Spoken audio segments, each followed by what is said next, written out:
కల్వ Sujatha madam గారు Arya Vysya corporation chairman గారు. Madam ఒక్కసారి అభివాదం చేసిపోవాలి కళాకారులకి, చెప్పాలి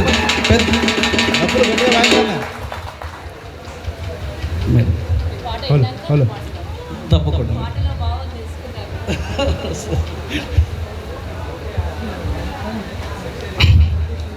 పాటలో భావం తెలుసుకున్నాక మాట్లాడతాను అన్నారు సుజాత మేడం గారు.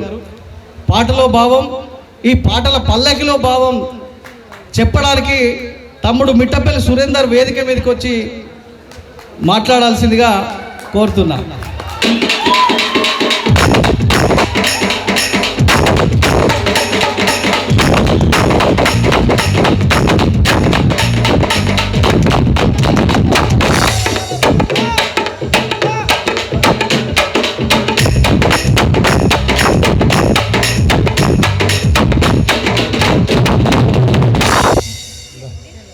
అందరికీ నమస్కారం. అన్న. నాకు మీరు మాట్లాడితేనే మాట్లాడే వీక్నెస్ ఉంటుంది, నాకు నేనుగా మాట్లాడా, నేను రేడియో జాకీ కాదు. థ్యాంక్ యూ చెల్లె. అన్న సమ్మన్న సత్యన్న డబ్బు సత్యన్న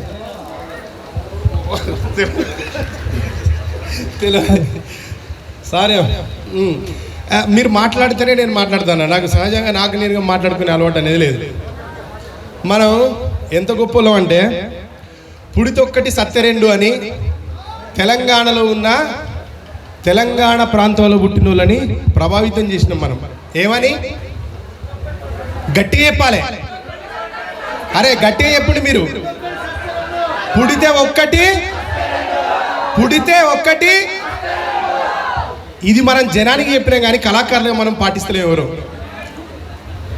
ఇదే మన నోటికాడి ముద్ద నేలజారిపోవడానికి బలమైన కారణం.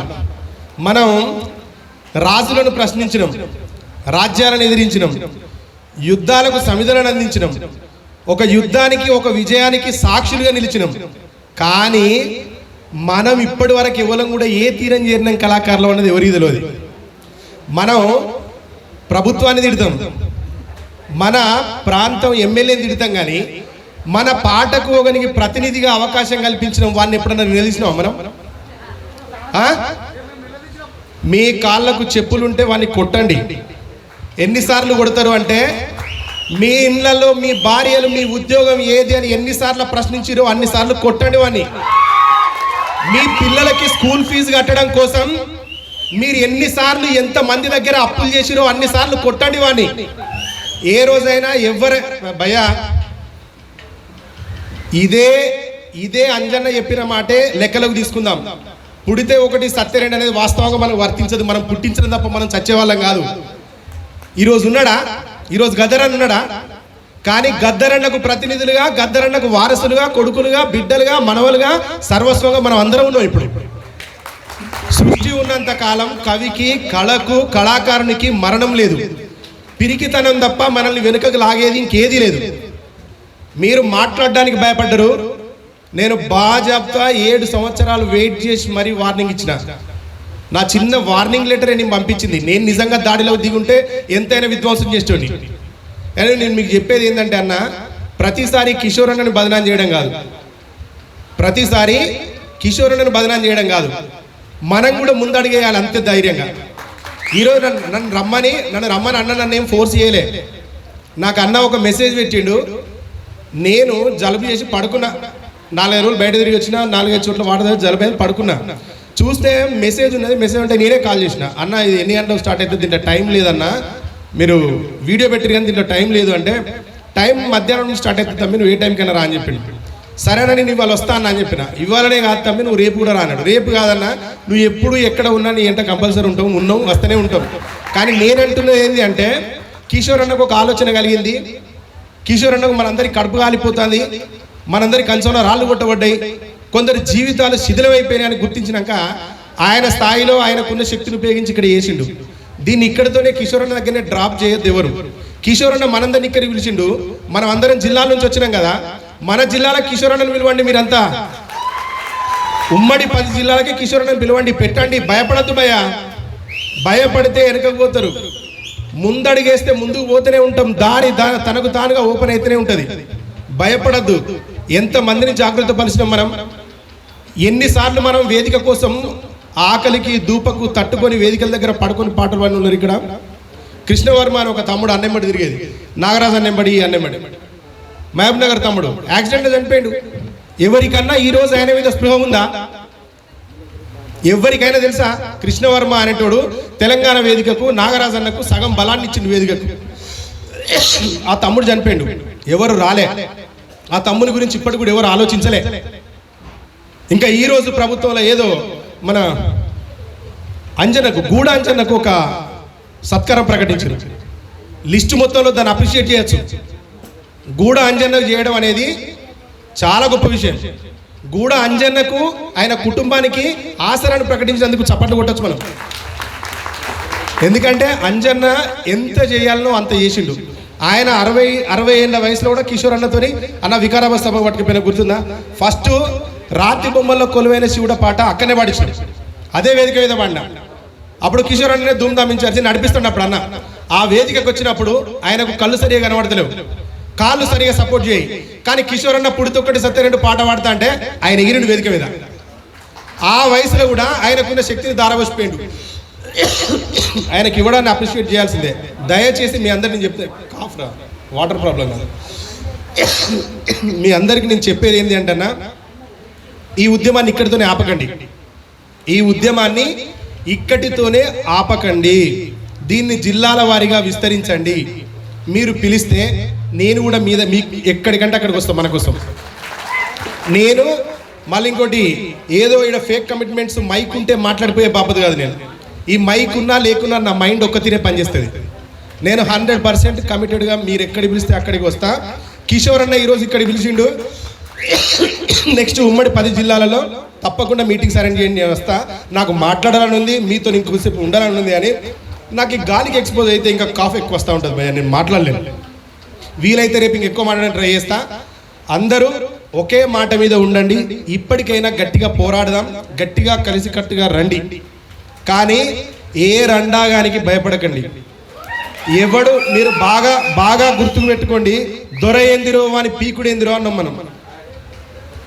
ఎప్పుడు ఇంత జ్ఞానం లేనప్పుడు ఇంత ఇమీడియట్గా నిర్బంధించే నిర్బంధాలు ఇప్పుడున్నట్టుగా లేవు. అప్పుడు పట్టుకోవాలంటే ఇంకొంచెం లేట్గా దొరుకుతాం మనం. అప్పుడు మన వాళ్ళు ఇక్కడ అనేది ఎక్కడో పోయి అడవులు ఉండగలిగేది. కానీ ఇప్పుడు ఎక్కడుంటే అక్కడ దుర్పినేసి ఇట్లా పట్టుకొని చంపేస్తారు. అయినా కూడా మనం ఒక చంద్రబాబు నాయుడిని వ్యతిరేకించినాం, వైఎస్ రాజశేఖర రెడ్డి గారిని వ్యతిరేకించినాం, ఒక కిరణ్ కుమార్ రెడ్డి గారిని వ్యతిరేకించినాం. నిర్విరామంగా 14 సంవత్సరాలు రోడ్డు మీద యుద్ధం చేసినాం. అందరికంటే మనం చాలా పెద్ద విప్లవకారులం, మనం చాలా పెద్ద స్ఫూర్తిని అందించిన వాళ్ళం. చాలామంది ఏం చెప్తారంటే కళాకారుల లోపల ఐక్యత ఉండదు అంటారు. చాలామంది ఇది పొలిటీషియన్స్ మాట్లాడతారు, మామూలు వాళ్ళు మాట్లాడతారు. మీరు ఏ రంగంలోనైనా తీసుకోండి, ఐక్యత ఉండదు, కానీ కళాకారుల లోపల ఐక్యత ఉంటుంది. ఇదే సభ ఈరోజు ఇక్కడికి వచ్చిన కళాకారులని మనుషుల కింద జమగడితే ఈ మనుషులు రావడానికి ఒక పొలిటికల్ లీడర్ అయితే మ్యాక్సిమం ₹1 కోటి ఖర్చు చేయాలి. బీరు, బిర్యానీ, వెహికల్, అనుచరులు, మంచి ముచ్చట్లు, ముంచే ముచ్చట్లు, వెన్నుపోట్లు, పాటలు చాలా ఉంటాయి దాంట్లో. కానీ ఇక్కడ నేర్నాల కిషోర్ అనే ఒక నమ్మకం, ఒకటే పిలుపు. ఏం పెట్టుబడి పెట్టినాం మనం? మనకున్న యూనిటీ ఇంకెవరికైనా ఉందా? ఈ యూనిటీని ఎప్పటికప్పుడు ప్రకటిస్తూనే ఉండండి అని విజ్ఞప్తి చేస్తూ సెలవు తీసుకుంటున్నా. రమేష్ మామ, మీరు ఎందుకో ఇన్కంప్లీట్గా మాట్లాడి అనిపించింది నాకు. నాకెందుకు కన్ను కొడుతాను? నేను అమ్మాయినా ఇట్లా? నేనేమన్నా అత్తనా? కాదు కదా. తూర్పు దిక్కున మోదుగు మొక్కన వద్దు, మీ సాయం వాయిద్యాన్ని అందించలేను ప్లీజ్. తూర్పు దిక్కున మోదుగు మొక్కల్లో దిక్కుల్ని శాసించే శక్తుల్ని గన్నావు, శక్తుల్ని గన్నావు. ఉయ్యాలలు పావు, చెంపాలలు పావు, ఉద్యమాల ఉగ్గు పువ్వని పెట్టావు, ఉద్యమాల ఉగ్గు పువ్వల్ని పెట్టావు. ఎండిన ఆకుల ఎన్ను పూసల నుండి ఆయుధాలు తీసి పోరాడమన్నావు తల్లి.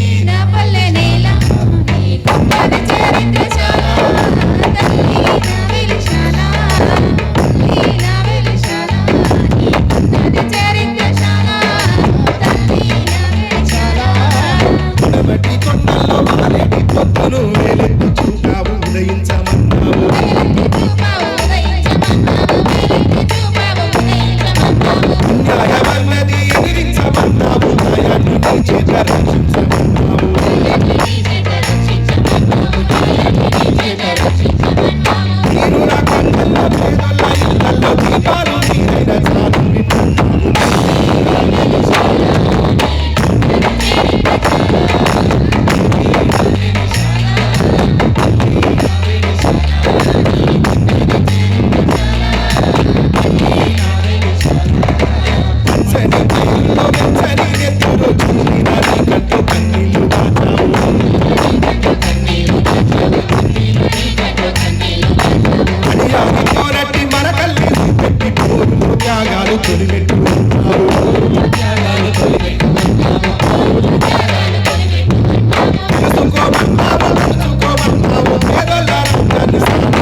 Thank you.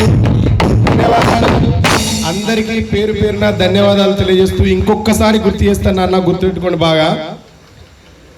మనం ప్రశ్నించడంలో వెనకడుగు వెయ్యరాదు వెయ్యద్దు.